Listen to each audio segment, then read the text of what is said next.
Well, hello, and welcome to episode 129 of Drink the Movies. I'm Brian here, as always, with Michaela. And Michaela, we have been covering all the bases here in terms of our women's relationships that they're having, right? We talked about fried green tomatoes and kind of the power of friendship and potential love story, depending on how you are interpreting that.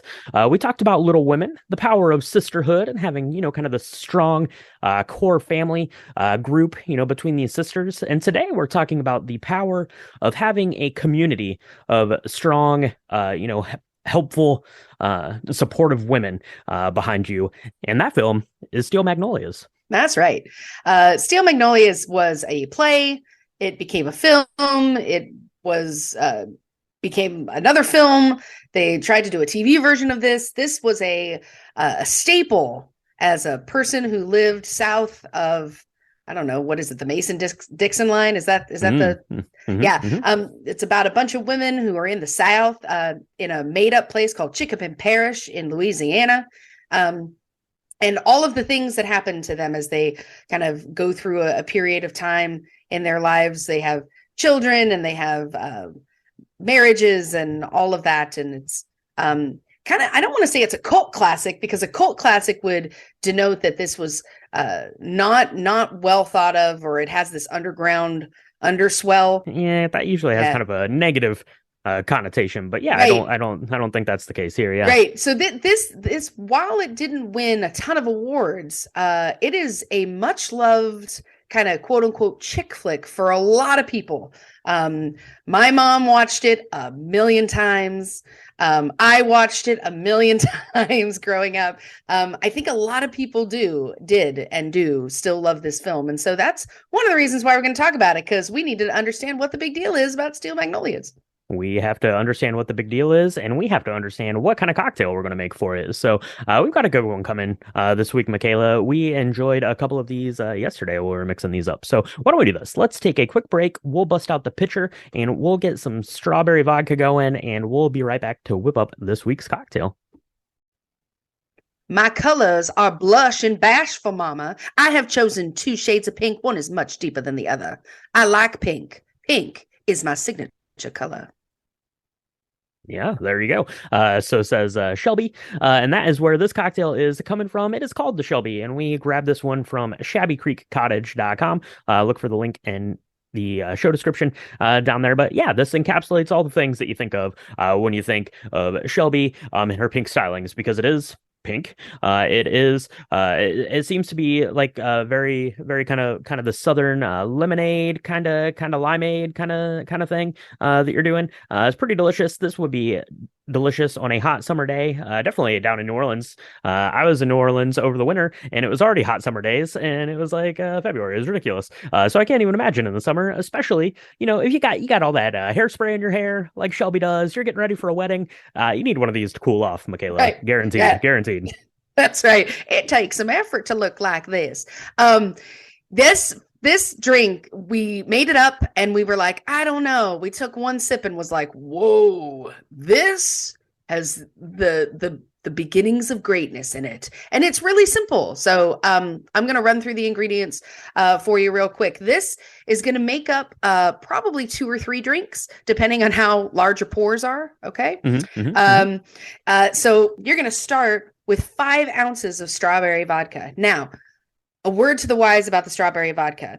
I would pick something that is not already pre-sweetened. So we had a really wonderful strawberry vodka that you found, Brian. Mm-hmm. Yeah, from Method and Standard, it's a really kind of high quality one. I was looking at my local liquor store for strawberry vodka, and there were a bunch of like red berry vodkas, but I only found a couple of strawberry vodkas. Normally, when I'm doing like a flavored vodka, I'll go with like an Absolute, because that's kind of like the benchmark for them. But they didn't have strawberry. I know that they make it, so they may have it in your market. But I found this Method and Standard one. So you can find that. You can find some other good ones. I know like Pinnacle Vodka makes a bunch of flavored ones, but those tend to be like sweeter, more candy-ish flavored. So Yeah. if you're going to go that route, and that's totally fine, you might just need to adjust the amount of other sugar that you're putting into this here later in your cocktail steps. Absolutely. So you're going to take this strawberry vodka, you're going to put it in a pitcher, because then you're going to pour this out like like lemonade on a hot day. Okay, so put in a big pitcher. You're going to add the juice of 3 limes. Do not use packaged lime juice for this. Trust me. I promise you. I'm not steering you wrong. Then you're going to put in half a cup, which sounds like a lot, half a cup of simple syrup. We've talked about this. It's my favorite thing to make on this show. It's just a cup of sugar, a cup of water. You heat it until it's melted, a cuppa. You definitely don't need it to boil. You don't want to scald the sugar. You just need the sugar to melt. And then you put it in a glass jar, cool it, and you can add it to any cocktail you want. This calls for half a cup. That's a lot. We're going to talk more about that in a minute, but just know that if you're going to use sweetened strawberry vodka, you might want to cut that down. Then you're going to add 2 ounces of grenadine and then 10 ounces of mineral water. Now, we used Perrier because that's what we had on hand. But if there's any other mineral water that you like out there, have at it. So that's what you're going to put in the pitcher. Then you're going to stir that up nice and gently. And you're going to put it in a glass with some crushed ice and add some strawberries for garnish. And voila, you have this pink limeade Southern perfection sweet drink. Yeah, voila, absolutely. Yeah, you can use whatever mineral water you want. You could probably use like club soda. You could probably even use like a Sprite 7-Up kind of thing if you felt so inclined to do that too, which would be really good. You definitely want to dial down the simple syrup if you're going to use a soda though for sure. But yeah, you mix this up and you sip and enjoy. Yeah, this tasted perfectly like summer. It reminds me kind of last year, I think around this time we did A League of Their Own. We did like this peach lemonade kind of thing. This was kind of right up that same alley, but with the strawberries. And I don't think I'd ever had strawberry vodka, so I wasn't 100% sure because sometimes strawberry flavored things I don't always love. It can have a tendency to taste very artificial. So really, if you use a really good quality one, this one that we had from Method and Standard, you could actually see like the little bits of like the strawberry where they'd infused the actual strawberries into the vodka. It was really lovely. It smelled very like light and crisp. It wasn't like that overly like, I don't know, like strawberry Kool-Aid kind of scent you get from artificial strawberry. This was lovely, Michaela. Yeah. This was lovely. Oh, this was so good. We took a couple sips and I immediately made the sound. And that's always a good sign. I thought it might be a little sweet. And for me, it was a little sweet. I think next time, if I was to make a picture of this again, which I will be doing, I'm going to cut down the simple syrup probably by a third or a fourth. And maybe instead of doing half a cup, do a third maybe. Yeah, I would either do that, reduce that. I would probably, if I was doing it, I would probably leave the half cup of simple syrup, but maybe do the lime from an extra, or the juice from an extra lime. So maybe do like 4 limes instead of the 3. Get a little bit more of that kind of citrus, bite to it there to cut through that sugar a little bit. Yeah, good call. But this was amazing. I definitely think I don't own a beauty parlor. I don't have a Truvies, but I have a lot of friends that are female that we love to talk and gossip and see what's going on in our lives. And I definitely will be making this over the summer. It is a summertime drink and it's real easy to make. And that strawberry vodka, oh my gosh, I could not get over how great it was. Because it wasn't too sweet. It's very special. If you find Method and Standard, I totally recommend it. That was really good. Yeah, absolutely. So grab some strawberry vodka, mix one of these up. You can use the rest of the strawberry vodka to do like a vodka tonic. That would be delicious with the strawberry vodka. So do that. So mix up a pitcher of this. Let us know how you like it and send us pictures, all that good stuff. But for now, Michaela, what we need to do, we need to get our hair done. Because there's about to be a wedding, there's about to be a birth of a new child, there's about to be some sadness going on, there's going to be some good friends, but some hard times. We're have to get into all that. So let's mix up another pitcher of this strawberry vodka concoction, the Shelby, and we'll be right back to chat about this week's film, Steel Magnolias. Spoiler warning for Steel Magnolias. If you've not seen this film, you've had plenty of time to do it. We're going to talk about all of it. And you might start thinking at the beginning of watching this that it's a happy comedy. And it is, but it's also really depressing. And we're going to talk about all the sad bits. So if you're in your car, please don't cry and get into an accident. Like, be careful. Listen. Yeah. Everybody just Yeah. Spoiler warning, safety warning. This is a tough conversation that we're about to have. So buckle in, folks. Yeah, hairspray warning. There's a lot of that going on. Yeah, all kinds of warnings for Steel Magnolias for sure. What do we know about it? This came out in 1989. It was directed by Herbert Ross, and it was based off of the original story and play by Robert Harling, who he based this story kind of on his sister and kind of her life there. So that's kind of a nice little note. This stars a who's who, basically from the late 1980s. Some absolute superstar, crazy cast here. We got Shirley MacLaine, we've got Sally Field, we've got Olympia Dukakis, we've got Dolly Parton, we've got Daryl Hannah, Tom Skerritt, Sam Shepard, and another actress who is about to just become huge, larger than life, Julia Roberts. That's right. We've got some really amazing performances on the periphery by Dylan McDermott and Kevin J. O'Connor as well. There's just so many amazing performances of acting in this that I'm really surprised that it didn't get nominated for more awards, but unfortunately it did not.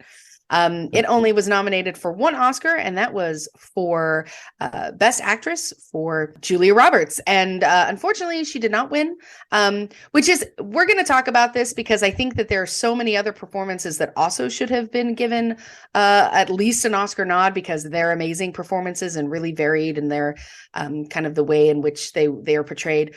But the score, I do want to talk about the score because the first time I ever saw this film, it opens up really beautifully. It's this little town. It's based in this place called Chinkapin Parish, which is it's in northwestern Louisiana. It's not a real place, but this place was filmed in Natchitoches, and you see Daryl Hannah's character. Her name is Anael Dupuy, and she's walking through this Sunday morning town. It's kind of a sleepy town that's just waking up. It's Easter Sunday, so it's all of these really nostalgic moments while this beautiful score is just streaming by. It's really lovely string instruments, and I will never forget the first time I saw this opening scene because you see her walk by all these places. There's like baseball teams, like little league baseball runners running across from her. There's a guy delivering paper, a little boy delivering paper, and they're all so polite and they're all so nice. And she looks a little lost, but she's going through all these places. And you see her come upon a Presbyterian church, and they're getting a wedding ready. I don't know why they're not having Easter service. I'm not going to worry about that. But you see that there's like thousands of pink flowers everywhere. You see that there's tons of stuff coming out of these trucks, putting together this wedding and this reception. She goes by the house where the reception is, and she hears gunshots because we got some guy in the back shooting up at the tree to try and get all the birds out. It's an amazing opening scene. Yeah, absolutely. It gets the stage set for where this place is for sure. It's very kind of idyllic, small town America. She's walking through there. You get all the kind of white picket fences and, like you said, baseball fields and just this picture perfect little town when you think of small town America. Yeah, and she's walking on through. We're getting to see the town there, and yeah, stumbles upon this kind of a wedding reception setup going on, which is absolute insanity. So, Michaela, we mentioned that this is based off of a play, and like a lot of plays, there's kind of two acts to this, right? You have kind of the first act, which establishes your character. A lot of times they're going to be kind of zany, and it gives you a chance to kind of identify with the characters, to really kind of get behind them and root for them. And then you have like the second act of the play, which is just like devastating and makes you rethink your decision to stay for the second act of the play. And that's what we got going on here. So like you said, we're going to a wedding. It is a fun time. We got Tom Skerritt's shooting at birds in this tree, which seems like the worst way to chase birds out of a tree, to be completely honest, because he shoots up there about 10,000 times, never able to get rid of them.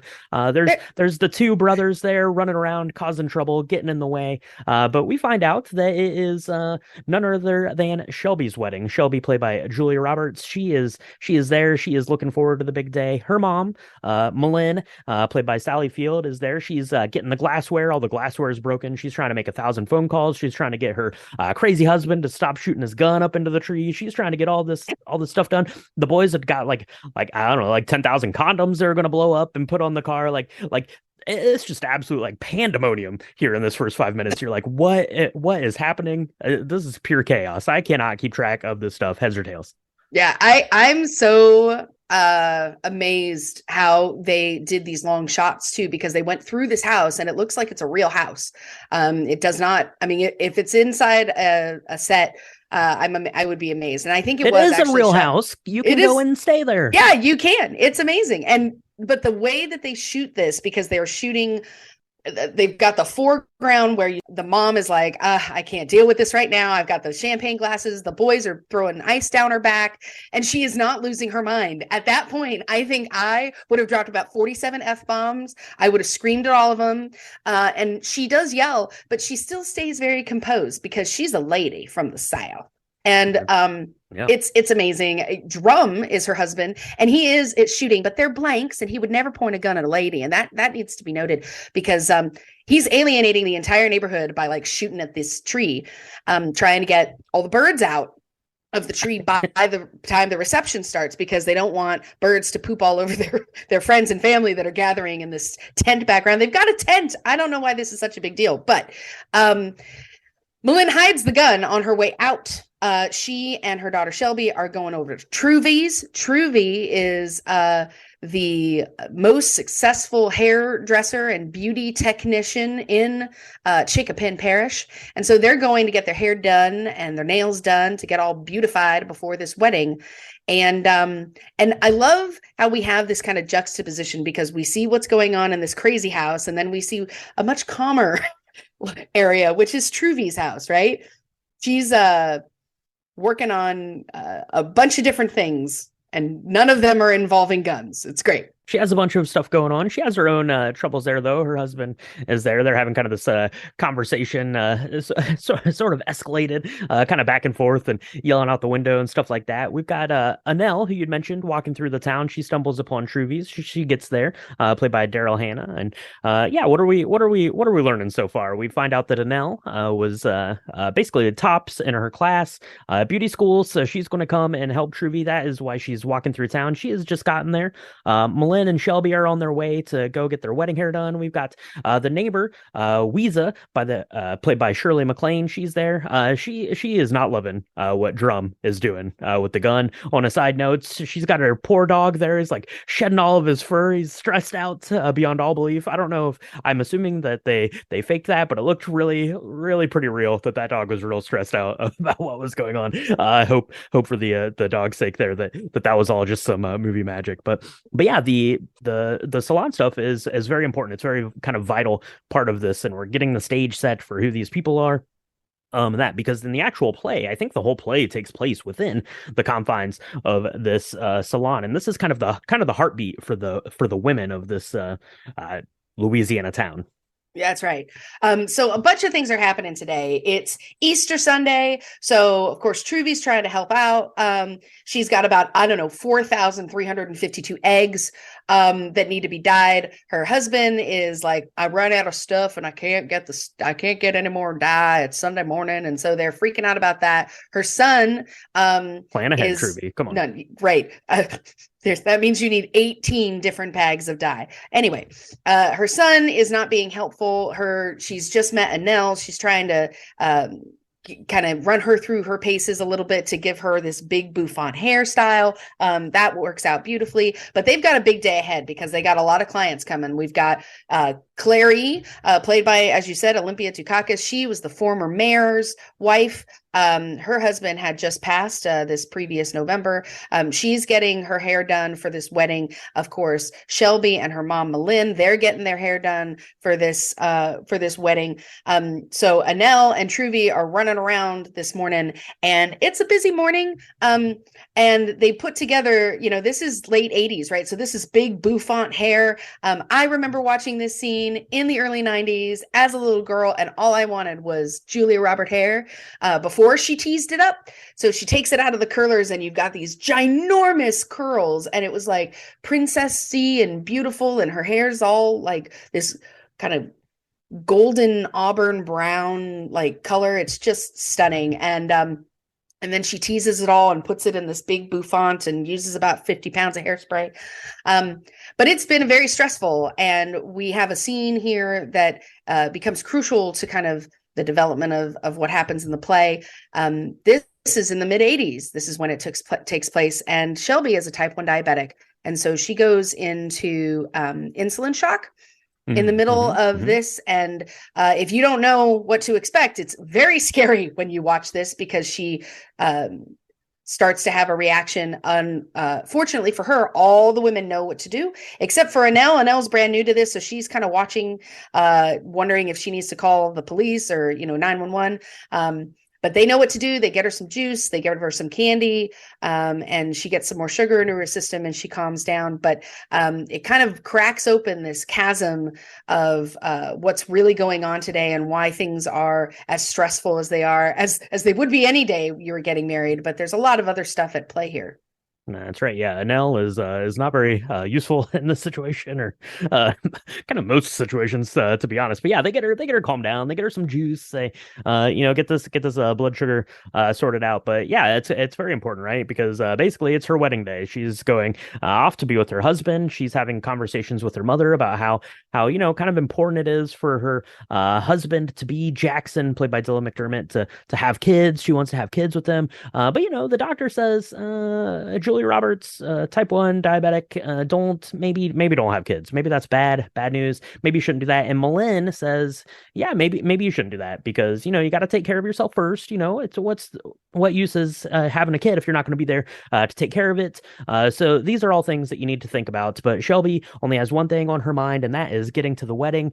Get me to the church on time, and that is what happens. We have the wedding. Annelle gets invited to kind of the party. The wedding reception, that's what those are called. She goes to the wedding reception. I really kind of like Annelle kind of in this section as a character that I don't really fully kind of understand through this movie, but she's there and she's kind of wandering around talking to people. She's like, I don't really know why I'm here. I just showed up into town today. All of a sudden I'm working at this salon. I'm at this wedding reception. This has all happened very fast. But she does meet someone. She meets Sammy, the bartender. There he's mixing her up a drink, and that is a good time. What does he make it? He makes her a cherry Coke, and he says it's going to be the best cherry Coke you've ever had. I guarantee, something like that. So that's delicious. There's your bonus mocktail, cherry Coke. So yeah, what do you think about the wedding, about the festivities, and about Shelby's decision to maybe have a kid, put herself on the line, the danger line? Yeah, the wedding is really cool because there's a bunch of scenes where you have different dancers like showing off and doing cool stuff. It's a very Southern wedding. I grew up in Texas, which is not technically the South, but it's close enough to Louisiana. So I remember growing up and seeing a lot of weddings that were very much like this, where you had you had that champagne fountain. I will say everything is covered in pink, and I mean everything. I love pink almost more than I love breathing, and this is a lot of pink. It is big hair. It's a lot of they're pink bunting everywhere. I mean, what does Shelby's mom say? It looks like the place has been hosed down with Pepto-Bismol. I mean, it is a lot of pink, and we have no birds, which is great. Drum couldn't find his gun, so he ended up like shooting firecrackers into the tree. It almost caught on fire. It was really bad. And now he's half deaf, so he can't. So he's screaming everything at everybody because he can't hear anybody speak. That's kind of a funny moment.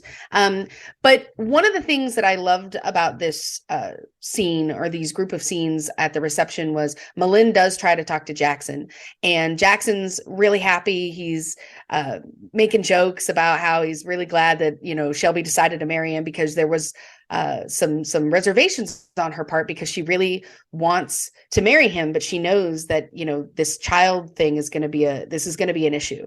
And Malin tries to talk to him and say, look, please just think about it. And he says, oh, I know, I got it. I think it's going to be fine. We're all going to be fine. I hear what you're saying.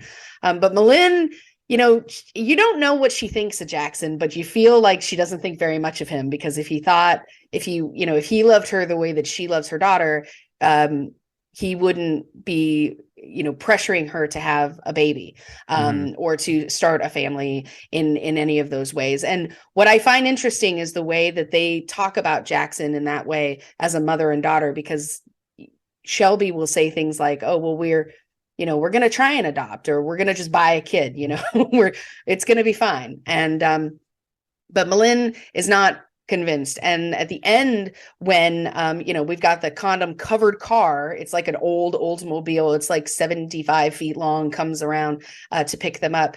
Tells her mom, in this moment, while she's putting the corsage on her, she says, it's gonna be okay, and I'm not stupid, and it's gonna be fine.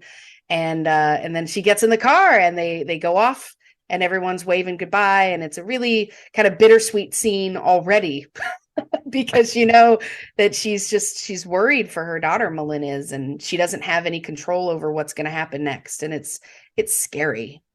That's right. Yeah. Curtain down on our first act there. That is where the happiness ends. And we're about to take a tragic turn. So fast forward a little bit, come Christmas time from this Easter. Turns out that Shelby is pregnant and expecting baby boy. Malin says, I told you this was a bad idea. Why don't you listen to your mom? I guess moms are right most of the time. So maybe right here. But she wants to have a baby. Maybe everything is going to be okay. Truvy is encouraging her, saying, everything's going to be okay. We're still getting these chats at the salon, kind of going through this section, which is pretty great. And, everything seems to maybe kind of go off without a hitch, right? Shelby has the kid. Everything looks a-okay for a little bit, at least. Yeah. Yeah. Well, there's a scene where it's right after Jackson's first birthday. He was born in July, on the 3rd of July. They have this really sweet, birthday party for him where he tries to blow out candles. And I don't know, you were a kid in the 80s. I was a kid in the 80s. The cake, if you look at the cake, the balloons on that cake are these little plastic balloons that were on every single cake from 1982 to 1990. And so I totally recognize those. That was kind of neat and nostalgic to see. But Malin and Shelby go to Truvy's to get their hair done and get their nails done. And Truvy is kind of confused as to why they're wanting all of these things done kind of last minute. And it turns out, as they're Truvy's trying to work on Shelby's nails, that Shelby was wrong, or Malin was right, that the doctor said, she shouldn't have kids. It's not whether or not she could. It's really done a number on her kidneys. And I don't know enough. I'm not a doctor. I don't know enough to say if that was something that was very common back then in the 80s, if you had type 1 diabetes, or if there were other complications. But she was going to be on dialysis forever unless she got a donor for a kidney. And of course, her mom is of similar tissue type. So they go right into this kind of surgical part of the movie where Malin gives Shelby one of her kidneys, and they go through this together. And the girls at Truvy's salon are just kind of incredulous. At first, they had no idea that this was happening. It's happening tomorrow. It's all done. They don't really want to talk about it because it's a very scary situation. I mean, there was a lot going into transplants in general. Clarice trying to be funny and make jokes. And Weeza is having a kind of a crisis of conscience moment because she had just said how she couldn't wait for her body to give up on her. Weeza is one of my favorite characters. She's this very curmudgeon-y old woman. She's like, I'm not crazy. I just have been in a very bad mood for 40 years. And she totally reminds me of my mom when my mom was alive. She's just real angry. She's had a lot of bad luck with men. She's had a lot of bad luck with kids.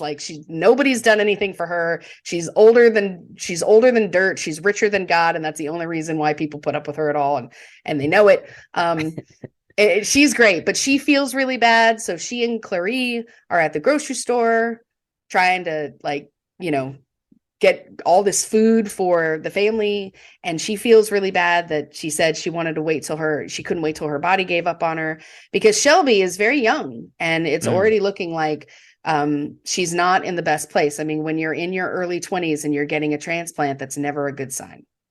Yeah, exactly. And we spend a lot of kind of the second act of the film with, Shelby and Malin in the hospital, and, and for a lot of that, Shelby is, unconscious or kind of comatose in this as she's going through the process of getting the kidney transplant. And then when, she kind of starts to reject that and go, and then they ultimately, have to make the decision on whether to, keep her on life support there. So a lot of really, really kind of tragic stuff, and it all happens. And like you said, this very kind of whirlwind thing, from we go from Easter to Christmas to the next 4th of July, and all of this stuff has kind of happened. So really it's all happened very quickly. And something else that happens very quickly in the film, we've got Annelle. She is still there. She's still working at the salon, but all of a sudden she's very, very religious, which is I don't know, kind of to the chagrin of, definitely Sammy, her husband, and kind of the rest of the friend group. But I don't know, like that seems to come kind of out of left field. I don't really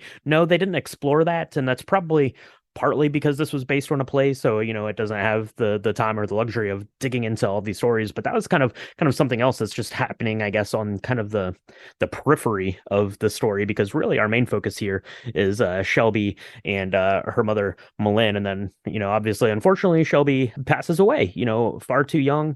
Kind of rolled the dice here on having this kid, and that leaves Malin then left alive to bear that. They say parents shouldn't have to bury their children, so obviously she's dealing with that. But then also, was she in the right to protest her getting pregnant in the first place? Should she have done more? Should she have done less and let Shelby kind of come to those conclusions on her own? What role did she play ultimately in her losing her life, or was that her role to play to begin with? And I think that kind of character bit there, and Sally Field does a really good job as kind of this grieving, tormented mother, as Malin, is really well done. Yeah, the funeral scene is probably one of the hardest scenes I remember watching growing up in my formative years. I mean, if you're not into it, you almost laugh because there's so much grief. You don't really know what to do with it as you're watching it on the screen. It is so impeccably played by Sally Field, because on one hand, she's like, look, I would have done anything for my daughter to have the kind of body and health that I have. Like, I can run to Texas, but my daughter can't, and she never could. And it's not fair. And I'm not ready for this. And you don't know she's like, I can't take this. I feel so awful. And is she ever going to know? Is that baby ever going to know what she gave up to have him? Like, the love that a parent has for their child, is he ever going to really appreciate that? Because we're all here with our worlds destroyed because she wanted to be a mom more than anything in the world. And it's really tough. It goes almost too far. And then, of course, as friends do, they Clary comes up with this great idea to have Malin hit the snot out of Weeza. And of course, everybody kind of laughs. It breaks the tension. But that's a real tough scene because all of them play their part so well. And it's in that scene, actually, where we get the name Steel Magnolias. Now, a moment of critique, the play probably does this a lot better than the movie does. I never understood why it was called Steel Magnolias. They don't really talk about it, but they allude to it a little bit in that scene where, when it comes time to turn the machines off and they realize there is no hope, that, Shelby's never going to wake up, all the men kind of, they sign the documents, and then they say their goodbyes, and then they leave the room. And it's just Malin there holding Shelby's hand when they turn off the machines, and her heart stops, and she passes away. And so Malin says that, men are supposed to be made out of steel, but it's really us that are the tough ones. And it's really a beautiful sentiment around it. I mean, the funeral is a very tough scene in general, but I love that idea that throughout all of these things that are happening, it's this band of friendship and family and just this community that is rallying around all of these different people in the different times of their lives and what they're going through, that really makes it all worthwhile somehow in the end. Mm-hmm. Yeah, for sure, absolutely. And I also really love that kind of sentiment. And like I said, it really kind of speaks to the strength of having a community of strong women that can get kind of band together in times of joy and in times of sadness. And that's really what we're exploring here, between the wedding and the birth and the death. And then that my kind of big, I guess, thing that really I didn't enjoy about the movie then is, as Malin is kind of grieving in the immediate aftermath of this funeral, and Annelle comes up and is talking to her.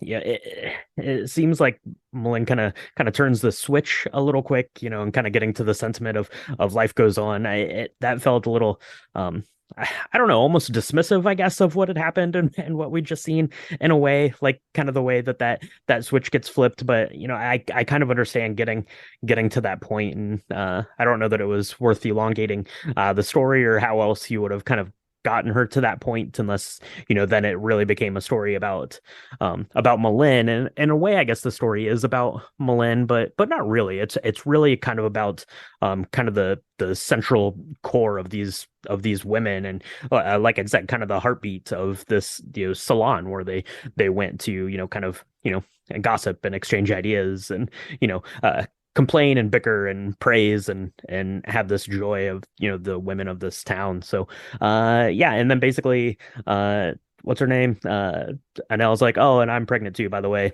So that's okay though. Life does go on. Hopefully Annelle and Sammy can be very happy there going forward, and Steel Magnolias too. So Michaela, that's basically kind of the crux of this story, right? Yeah, you get the sentiment that life is going to go on.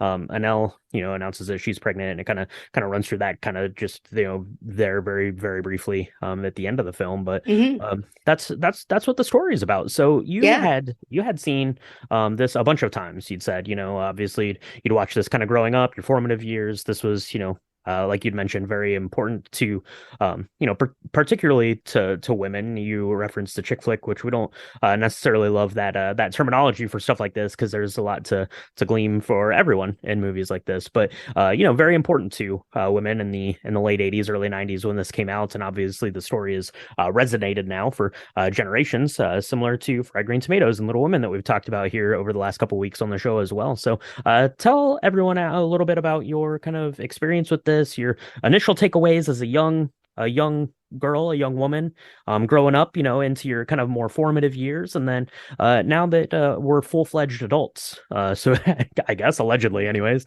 What are your thoughts about this as you've grown up with it?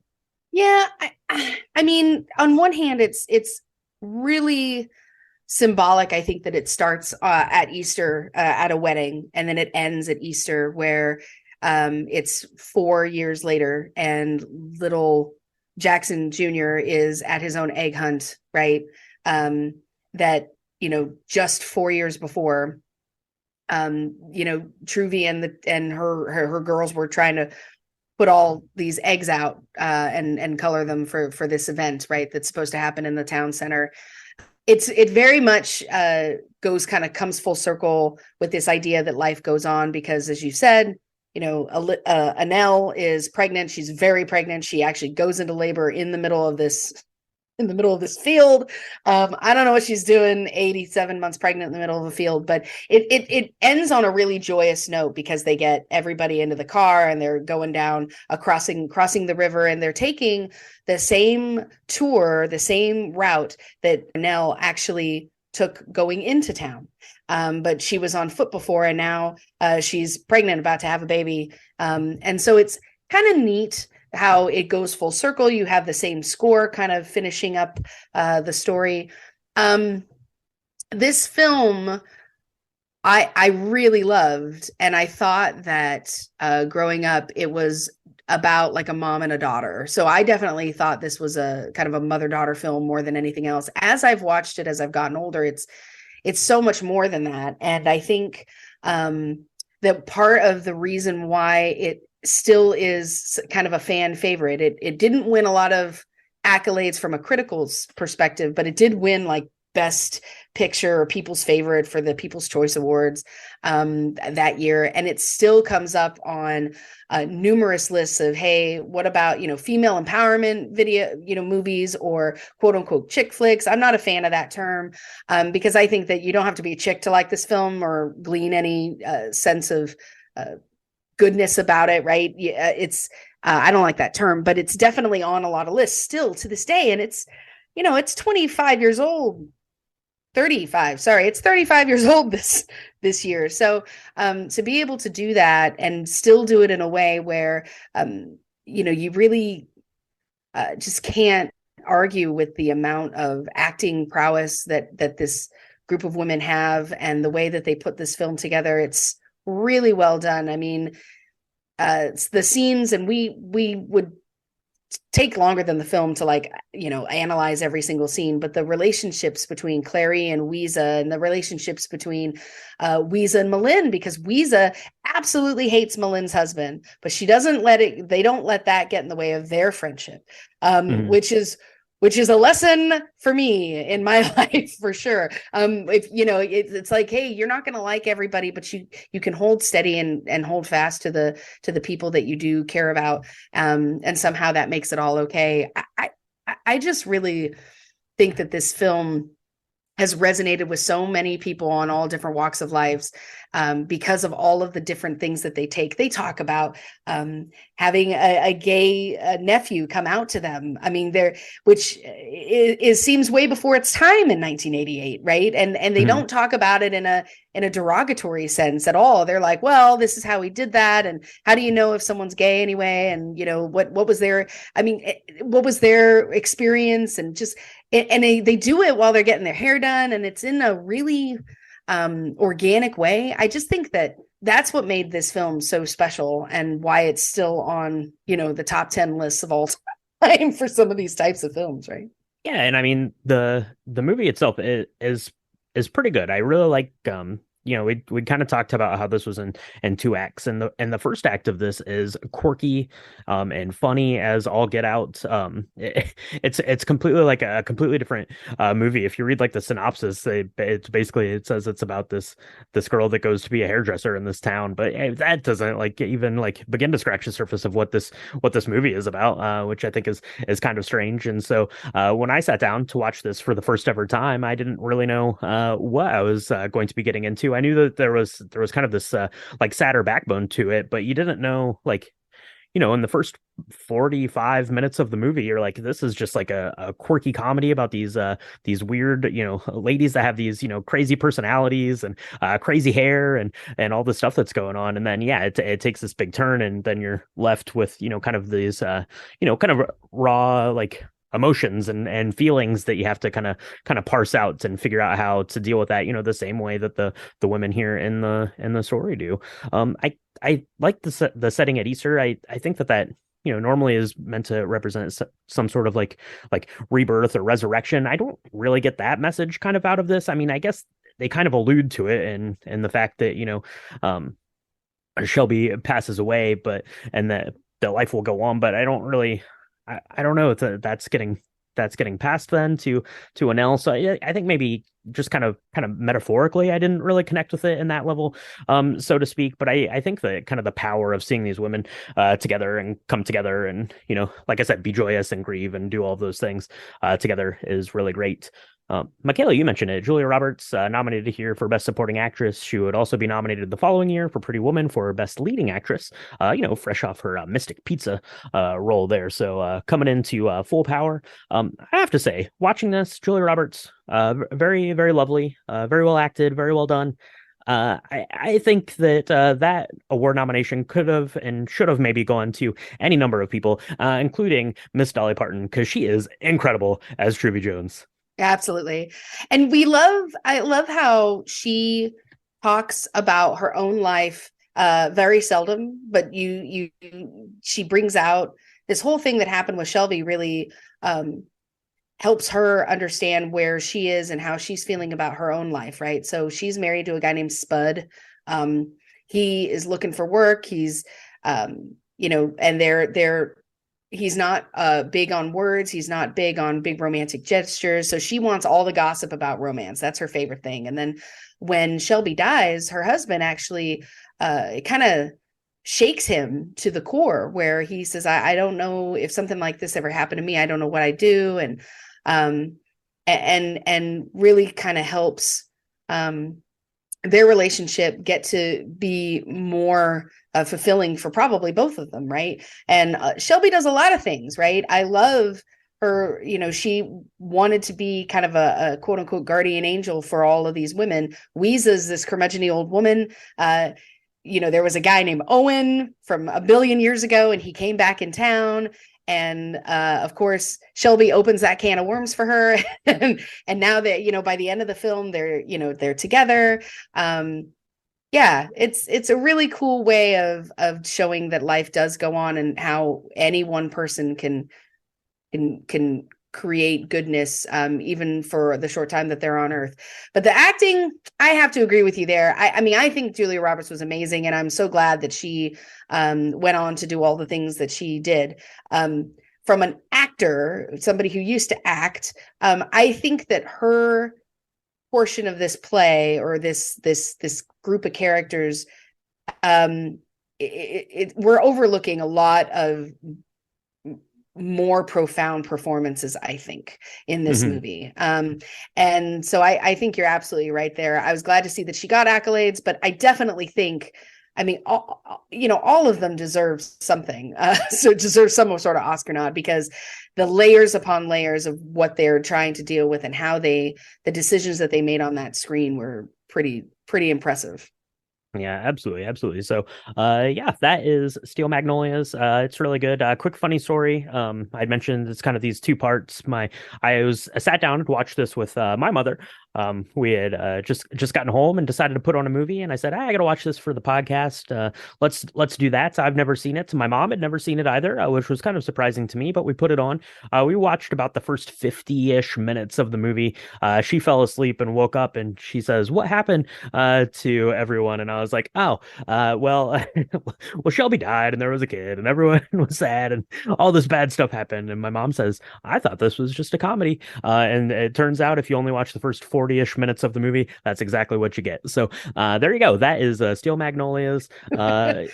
Really good. I'm glad to have crossed it off the movie bucket list. I can certainly see why it has so much wide appeal to people of all ages and all backgrounds, because there's something to glean from this story about this group of women that come to the support and aid and friendship of each other. So let us know at home what you think about Steel Magnolias. Was this something that you grew up with? Was this something that you've never seen and just watching for the first time? Is this something that you really like the comedic bits at the front, and don't love the sad bits? Maybe the sad bits hit you harder. Let us know all that stuff, and let us know if you make the Shelby strawberry vodka cocktail, because you totally should do that all the time, for sure. If you don't want to do strawberry vodka, on a side note, use some strawberry soda in there. Make yourself a mocktail. That'd be good too. So do that. Send us pictures of that. Let us know what you think about the cocktail, all that stuff. You can do that on our social media. It's at Drink the Movies on Instagram and Twitter, and Facebook.com/Drink the Movies. If you want to see pictures of our Shelby, of our episode recaps, of all of the recipes we've done for all 129 episodes, you can do that on our website, which is www.drinkthemovies.com. Go there. You can check out our Patreon. It's patreon.com/drinkthemovies. If you want some extra bonus content, we've got our bonus episode for Andor. Should be up, I believe, now at this point. So you can go check that out, and all of our other bonus episodes and cocktail chats and hangouts, all that stuff, all that information is there. But what you really want to do, Michaela, what really helps the podcast the most is getting some reviews going, 5 stars, if you please. But let us know what you think about the podcast, and get subscribed. Where can people do that? You can find us on Apple Podcasts, Spotify, Stitcher, Good Pods, Near Pods, anywhere where you're listening right now. I'm sure there's a subscribe button somewhere on your phone. Press that button. There's also a review button on your phone. Leave us a review. It helps us build the community, gets more Drink the Movie stuff out there. If you're loving what you're hearing, we do 2 drops a week. We sure enjoy talking about movies and bringing cocktails to you. So let us do it again. That's right. Let us do it again, and we will be doing it again next week, Michaela. We are talking about a classic cocktail, a classic cocktail from way back in the day. We're going to be talking about that, and talking about a classic movie from way back in the day. That is Lawrence of Arabia. Look for that coming out next week, and yeah, make sure you get subscribed, all that good stuff. And I don't know, Michaela, that was Steel Magnolias. It was the best of times. It was the saddest of times. It was the best time getting your hair done by Dolly Parton. That would be great. She do a good job. A lot of Aquanet going on there for sure. But hopefully some of this Shelby strawberry vodka goodness. So we're gonna swing by Truvies, see if we can get ourselves a cocktail, and we'll talk to everyone next time on Drink the Movies. The nicest thing I can say about her is all her tattoos are spelled correctly. I thought you might just go into like a 10-minute just monologue about. I'm tempted. I'm very tempted, but I don't think anybody wants to hear that. I'm gonna hit stop. Save us all. Yeah. Save us all.